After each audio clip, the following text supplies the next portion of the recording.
ఇర్మియా ప్రవచన గ్రంథం 22వ అధ్యాయం 29వ వచనం.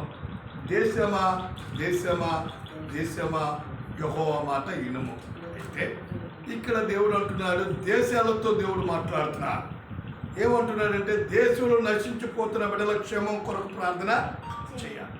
ఇప్పుడు అనేక రకాల భయంకరమైన యుద్ధాలలో, భయంకరమైన సమస్యలలో దేశాలలో కుదరక బాంబులతో ప్రజలు అల్లకల్లోలం అయిపోతున్నారు. అటువంటి స్థితిలో వారిని తప్పించాలి అంటే మొట్టమొదటిగా మనం చేయాల్సింది ప్రార్థన. అందుకే లూకా 18 మొదట్లో ఇసుకు లేకుండా ప్రార్థన చేయమన్నారు. అంటే ప్రతి ఒక్క దేశం కొరకు మనం ఏం చేయాలంటే ప్రార్థనే. ఆ దేశాల్లో ఉన్న ప్రజల కొరకు ప్రార్థనే, పట్టణాల్లో ఉన్న ప్రజల కొరకు ప్రార్థనే, మారుమూల గ్రామ ప్రజల కొరకు ప్రార్థనే. ఆ ప్రార్థన చేసినప్పుడు అనేక మందికి దేవుడు రక్షణ ఇస్తాడు. కనుక ఆ రక్షణలో మనం ఏం చేయాలంటే ప్రార్థనా దూపంగా ముందుకెళ్ళాలి.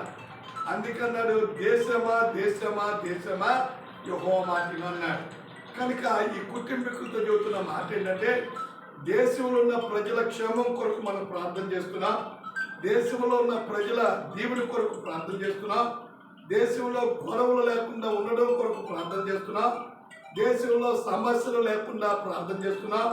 కనుక అందరూ మేలు కనుక ఉన్నట్లుగా మనం ఏం చేయాలి? ప్రార్థన చేయాలి. కనుక మొట్టమొదటిగా దేశంలో ఉన్న ప్రజల క్షేమం కొరకు ప్రార్థన చేయాలి అంటే ముందు మనం ఏంటంటే ఉపవాసం ఉండి ప్రార్థన చేయాలి.